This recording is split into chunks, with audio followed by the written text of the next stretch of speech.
अस्सलामुअलैकुम दोस्तों, पैदर पै हमलों के बाद अमेरिका की तरफ से मशरक़ वस्ता में ईरान और इसकी हिमायत याफ्ता मलेशियाओं को बड़े सख्त अल्फाज में वार्निंग जारी की गई है। अमरीकी महकमा खारजा ने इसराइल और हिजबुल्लाह के दरमियान ताज़ा कशीदगी पर बयान जारी करते हुए कहा है कि हिजबुल्लाह एक दहशतगर्द तंजीम है जो लबनान के इस्तेहकाम के लिए संगीन खतरा है। मजीद तफसील में जाने से पहले आपको बताता चलूं कि आप देख रहे हैं अपनी दुनिया टीवी। वीडियो को व्हाट्सएप, फेसबुक और दीगर सोशल मीडिया पे जरूर शेयर करें। लाइक करने के साथ साथ हमारे चैनल को भी सब्सक्राइब करें और साथ में घंटी के निशान को दबाना मत भूलें। कमेंट बॉक्स में पाकिस्तान जिंदाबाद, पाक फौज जिंदाबाद, ISI के गुमनाम हीरोज को सलाम और कश्मीर बनेगा पाकिस्तान का नारा जरूर कमेंट कीजिएगा। दोस्तों, अमरीकी वजारत खारजा के मज़कूरा जिम्मेदार ने अल अरेबिया न्यूज़ चैनल से गुफ्तगू करते हुए कहा है कि हिजबुल्लाह लबनानी अवाम के खिलाफ जाकर ईरान के मफाद के लिए काम कर रही है। अमरीकी जिम्मेदार ने वार्निंग देते हुए कहा है कि वाशिंगटन इसराइल के अपने दिफा के हक की भरपूर हिमायत करता है। मशरिक़ वस्ता में ईरान नवाज मज़ाहमती गिरोहों ने कई दहाइयों के बाद पहली बार अमरीका और इसराइल को बेबस करके रख दिया है। अमरीका इसराइल जो कभी भी अपने से कमजोर पर हमलावर होने से नहीं कतराते थे, अब वो ईरानी हिमायत याफ्ता मलेशियाओं के हमले का शिकार हैं, लेकिन खुली जारहियत करने का इर्तकाब करने से कतरा रहे हैं। क्या ये महज इत्तफाक है कि बहिरा जनूबी चीन में अमरीका की इश्तियाल अंगेजी और चीन ईरान 25 साला स्ट्रेटेजिक माहदे के बाद इसराइल और अमरीका पर मशरिक़ वस्ता में ईरान नवाज मलेशियाओं की जानिब से हमलों का सिलसिला तेज हो गया है। जबकि इसराइल दिफाई माहिरीन की एक रिपोर्ट में इस बात का भी इकरार किया गया है कि इसराइल के वजूद को मौजूदा जमाने में पहली बार खतरा पैदा हुआ है और इसकी बड़ी वजह चीन और ईरान की शराकतदारी है। अगरचे ईरान और इसकी हिमायत याफ्ता गिरोहों का रवैया जारहाना है, लेकिन कुछ हल्के इस बात का भी खदशा जाहिर कर रहे हैं कि इसराइल अमरीकी आशीर्वाद से मशरिक़ वस्ता में ईरान की हिमायत याफ्ता गिरोहों के खिलाफ बड़ा ऑपरेशन शुरू कर सकता है, जिसमें मुमकिन तौर पर ईरान पर भी फिजाई हमले किए जाना शामिल है। क्योंकि चीन एक तरफ लद्दाख तो दूसरी जानिब बहिरा जनूबी चीन में बुरी तरह फंसा हुआ है और इसराइल के पास ये अच्छा मौका है कि वो ईरान और इसके प्रॉक्सीज को ज्यादा से ज्यादा नुकसान पहुंचा सके। दोस्तों, ईरान में पुरस्रार हादसों का सिलसिला जारी है, जिसने गुज़श्ता चंद हफ्तों के दौरान मुल्क में बड़ी तंसीबात और ठिकानों को अपनी लपेट में ले लिया है। इस सिलसिले में ताज़ा तरीन वाक़े के हवाले से ईरानी मीडिया ने मंगल के रोज बताया है कि मगरबी सूबे करमानशाह में एक जोरदार धमाका हुआ है। दूसरी जानिब एक और ताज़ा तरीन पेशरफ्त के तहत ईरान नवाज मज़ाहमती गिरोह की जानिब से इराक में अमरीकी फौज के अड्डे अल-ताजी पर हमला किया गया है। जबकि इसके अलावा इसराइल की तरफ से ये दावा सामने आया है कि इसने शुमाली सरहद पर हिजबुल्लाह की जानिब से इसराइल में घुसने की कोशिश को नाकाम बनाया है, जिसके बाद हिजबुल्लाह और इसराइली फौज के दरमियान झड़पें जारी हैं। इसराइली वज़ीर आज़म बेंजामिन नेतन्याहू ने लबनानी शिया मलेशिया हिजबुल्लाह की जानिब से सरहदी दरअंदाजी की कोशिश नाकाम बनाने का दावा किया है। एक बयान में इसराइली वज़ीर आज़म ने कहा है कि हिजबुल्लाह आग से खेल रही है। नेतन्याहू ने एक प्रेस कॉन्फ्रेंस में कहा है कि लबनानी इलाकों से होने वाले किसी भी हमले के लिए हिजबुल्लाह और लबनानी हुकूमत जिम्मेदार है। उन्होंने खबरदार किया कि हिजबुल्लाह इसराइल की सरहद पर छेड़छाड़ करके से खेल रही है, इस पर हमारा रद्दअमल बहुत सख्त होगा।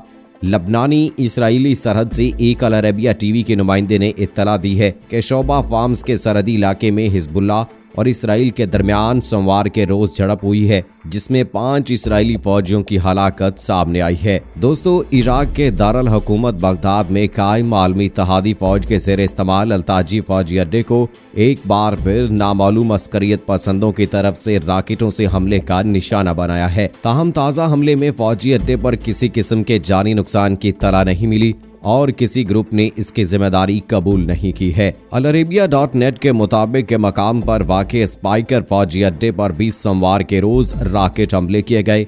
इस अड्डे पर अमरीका और इराक के फौजी तैनात हैं। इराकी ज़राया ब्लॉग ने आज सुबह अपनी ब्रेकिंग न्यूज़ में कहा है कि स्पाइकर अड्डे पर ड्रोन हमले के बाद धमाकों की आवाज़ें सुनी गईं, जबकि इससे पहले कल रात इराक के दारुल हुकूमत बगदाद के करीब वाक़े अमेरिका से वाबस्ता फौजी अड्डे अल-ताजी पर 5 रॉकेट फायर किए गए। इराक के सिक्योरिटी हुकाम ने बताया है कि सोमवार के रोज शहीद माजिद तमीमी फिजाई अड्डे में होने वाले धमाकों से आग भड़क उठी थी, जिसे फायर ब्रिगेड के अमले ने कई घंटों की कोशिश के बाद बुझाया है। कबले अज़ीम बगदाद के शुमाल में वाक़े अल-ताजी फौजी अड्डे रॉकेट हमले किए गए थे।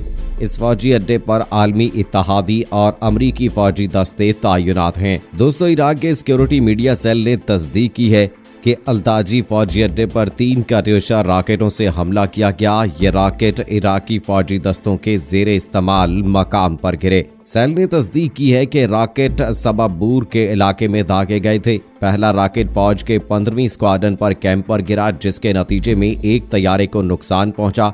दूसरा रॉकेट तोपखाने और असलहे की फैक्ट्री पर गिरा, जिससे मादी नुकसान हुआ, जबकि तीसरा रॉकेट फौज के हवाई जहाज के दूसरे स्क्वाड्रन में गिर गया, लेकिन ये फटा नहीं। सेल ने जोर देकर कहा है कि इराकी सिक्योरिटी फोर्सेज इन हमलों में मुलव्विस अफराद के खिलाफ मुकदमा चलाने और उन्हें इंसाफ के कटहरे में लाने और इराक की खुद मुख्तारी को खतरे में डालने की साजिश करने पर सख्त कार्रवाई करेगी। वाज़ेह रहे कि मार्च 2020 में भी अल-ताजी में अमरीकी फौजी अड्डे को निशाना बनाया गया था, जिसमें 3 अमरीकी दहशतगर्द और 1 बरतानवी फौजी हलाक और 12 से जायद जख्मी हुए थे। जिसके बाद अमरीकी दहशतगर्दों ने अगले ही रोज इराकी रजाकार फोर्स हशद अल शेबी के मराकज पर बम गिराए थे, जिसमें 3 अफराद शहीद और मुतअद्दिद जख्मी हुए थे। आज से कुछ रोज पहले अमेरिका के 2 जंगी तैयारों ने ईरान के एक मुसाफिर तैयारे को यरगमाल बनाने की कोशिश की, लेकिन तैयारे के पायलट ने जहाज को फौरी तौर पर लैंड करवा दिया।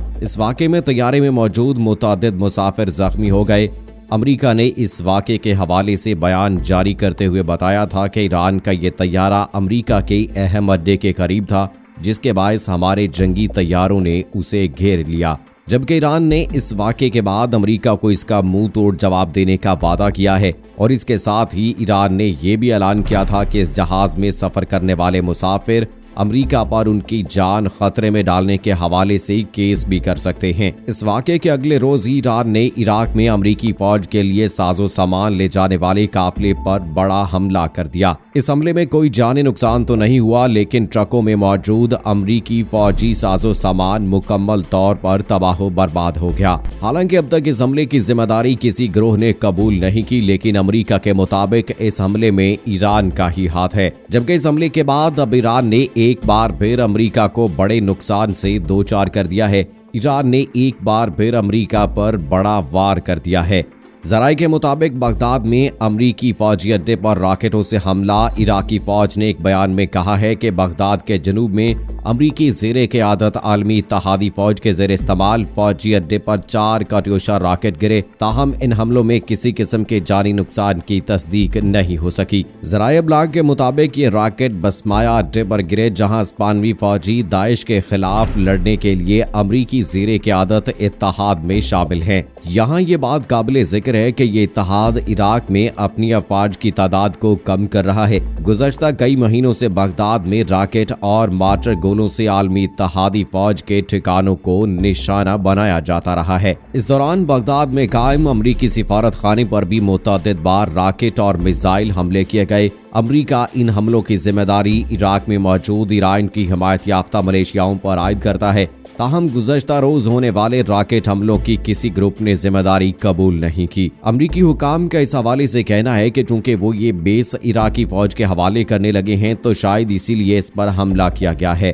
अमरीका हुकाम के मुताबिक ये रॉकेट्स अल-दीनिया के इलाके से लॉन्च किए गए थे, जिससे कोई जानी नुकसान तो नहीं हुआ। ताहम बेस में मौजूद काफी सामान तबाह हो गया है। इस वाक़े से कुछ दिन पहले ग्रीन जोन में अमरीका एम्बेसी के करीब भी 3 रॉकेट गिरे थे, जबकि इसमें भी कोई जानी नुकसान नहीं हुआ था। जबकि मार्च के महीने में 2 अमरीकी और 1 बरतानवी सर्विस मेंबर कैंप ताजी में होने वाले एक रॉकेट हमले में हलाक हो गए थे। अमरीका ने भी इस हमले पर जवाबी कार्रवाई करते हुए कातिब हिजबुल्लाह के हथियारों के डिपो को निशाना बनाया था। दोस्तों, इस वक्त इराक में तकरीबन 5200 के करीब अमरीकी फौजी मौजूद हैं, जिनका असल मकसद दहशतगर्द अनासर का मुकाबला और इराकी फौज को ट्रेन करना है। दोस्तों, इस बात में तो कोई शक नहीं कि अमेरिका अपने अलावा किसी भी मुल्क को आगे बढ़ता नहीं देखना चाहता। और यही वजह है कि अमेरिका हमेशा दूसरे ममालिक के खिलाफ जाल बिछाने में मसरूफ रहता है। लेकिन अब यहाँ देखना ये बाकी है कि क्या आने वाले दिनों में अमेरिका और ईरान के माबैन ताल्लुकात में कोई बेहतरी देखने को मिलेगी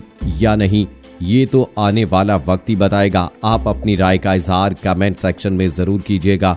मुझे अगली वीडियो तक इजाजत दीजिए। फी अमानिल्लाह।